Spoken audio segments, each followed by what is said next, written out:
na isa sa mga tao na nasa loob ng kwarto sa isang hotel sa Amerika kung saan nang matagpuan namatay si Mr. Paulo Tantuco. Yung Mr. Paulo Tantuco namatay daw sa overdose sa drugs. So kaya yan ang dahilan na kinikwento nila noon na hindi daw nakauwi kagad Chile sa Araneta Marcos dito sa Pilipinas. Anong ibig sabihin yan? Ha? Namatay daw sa drugs overdose. Anong ibig sabihin yan? Nako! Good morning, Mr. Romualdez Tampi. Yan po. Ito, i-play natin. Ha? Sa Estados Unidos na merong namatay. Nung nagkaroon ng malaking krimen sa Estados Unidos na merong namatay dahil sa drug overdose. At kung makikita ninyo doon, sa police report ay nandoon ang pangalan ni First Lady Lisa Marcos na isa sa mga tao doon sa loob ng kwarto kung saan yung tao ay nag-overdose sa suspected drug overdose sa hotel room at ang daming nakikitang white powder substance na sinabi doon sa police report ay suspected cocaine din, ay bigla nilang kinuha si Pangulong Duterte. Sabihin, ang kinikwento ni Sara Duterte ay parang naano na niya, na confirm niya ng report na sa isang kwarto sa Amerika ay natagpuan doon ang patay na pangalan ay Paulo Tantuco na siyang may-ari ng Rostans. Hindi may-ari kundi manager, anak ng may-ari. Rostans. Malaki yun. Mga yaman, mga bilyonaryo yan. At nakita ro doon na namatay at ang marami daw mga drugs nakita sa loob ng hotel room. At isa sa mga nakita sa hotel room ay si Mrs. Lisa Araneta Marcos. Yun ang balita dito ngayon. Yun nga, si Inday mismo nagpapatunay. So ngayon, dagdag sa katotohanan nito, may ipapakita ako sa inyo na na-research ko na report sa Amerika. Ito po yun. Babasahin muna natin yung ito munang ipapakita ko sa inyo. Pero bago ko ipapakita, iptugtugin muna ko uli yung sinabi ni Sara. Noon ng malaking krimen sa Estados Unidos na merong namatay dahil sa drug overdose. At kung makikita ninyo doon, sa police report ay nandoon ang pangalan ni First Lady Lisa Marcos na isa sa mga tao doon sa loob ng kwarto kung saan yung tao ay nag-overdose sa suspected drug overdose sa hotel room at ang daming nakikitang white powder substance na sinabi doon sa police report ay suspected cocaine din, ay bigla nilang kinuha si Pangulong Duterte. So, yan po, para klaro, ulitin natin. Nung nagkaroon ng malaking krimen sa Estados Unidos na merong namatay dahil sa drug overdose. At kung makikita ninyo doon, sa police report ay nandoon ang pangalan ni First Lady Lisa Marcos na isa sa mga tao doon sa loob ng kwarto kung saan yung tao ay nag-overdose sa suspected drug overdose sa hotel room at ang daming nakikitang white powder substance na sinabi doon sa police report ay suspected cocaine din, ay bigla nilang kinuha si Pangulong Duterte.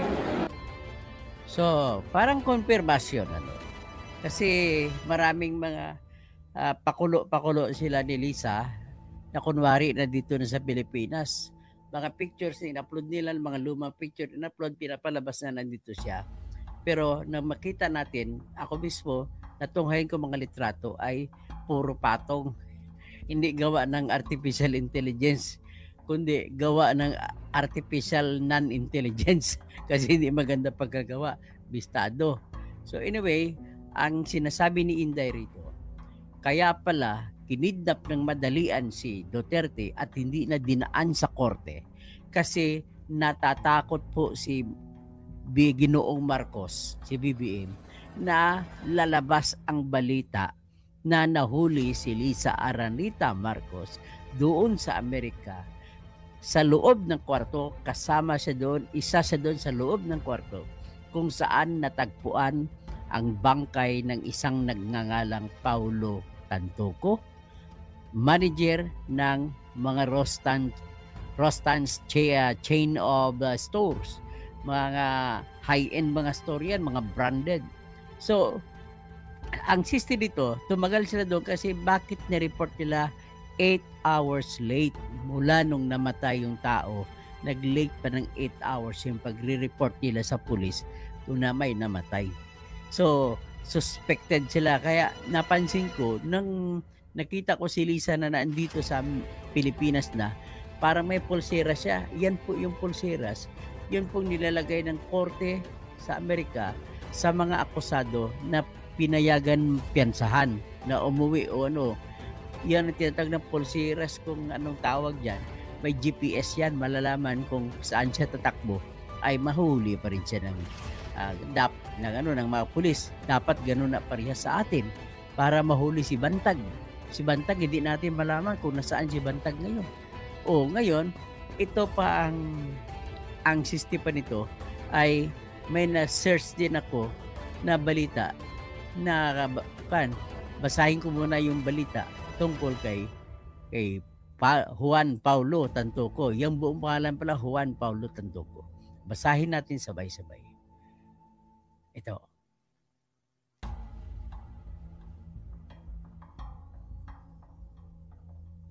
Yan. So, nakalagay ito, LA sa Los Angeles nakita, no? So, sa nakalagay ay case number 2025-04377. That's local deferred pa yung death niya, number 292. So, binabasa dito sa coroner's report. Los Angeles County is reporting the death of a 44-year-old Asian male that occurred at the Beverly Hilton Hotel, located at 9876 Wilshire Boulevard in Beverly Hills. The coroner's office identified the man as Juan Paulo Tantoco. Status: the decedent's body has been released. Ruling by the deputy medical examiner is deemed deferred pending additional investigation. Manner and cause of death will be added to this page when it becomes available, because the DMA or the deputy medical examiner has ordered drug screening. The next public update may take 2 to 3 months. So, RIP or rest in peace Juan Paulo Tantoco, born on January 6, 1981 and died on March 8, 2025. Formal pronouncement of death was made on Saturday at 12:05 p.m. Saturday, March 9 na ito. So the decedent was a Filipino business executive who was part of the family known for owning the Rostan's retail chain in their home country. He was in the United States apparently as part of the entourage of Lisa Araneta Marcos, First Lady of the Philippines, who was promoting the Manila International Film Festival in Hollywood from March 4 to 7. The MIFF's tribute gala was held on March 7 at the Beverly Hilton.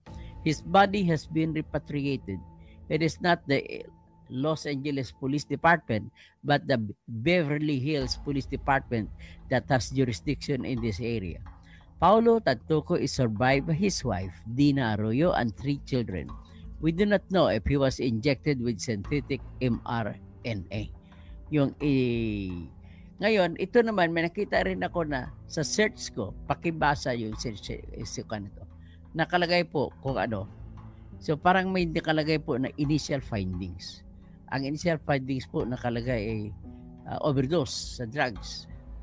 Parang ito. Ibig sabihin, pending the resolution, kung ano talaga, so may tinatawag na initial findings. Ito po yung initial findings. Search results.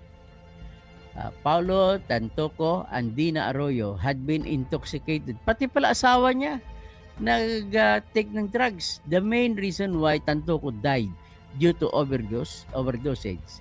So, what is group? Johnny Lee. So, iyan po ang nakita natin.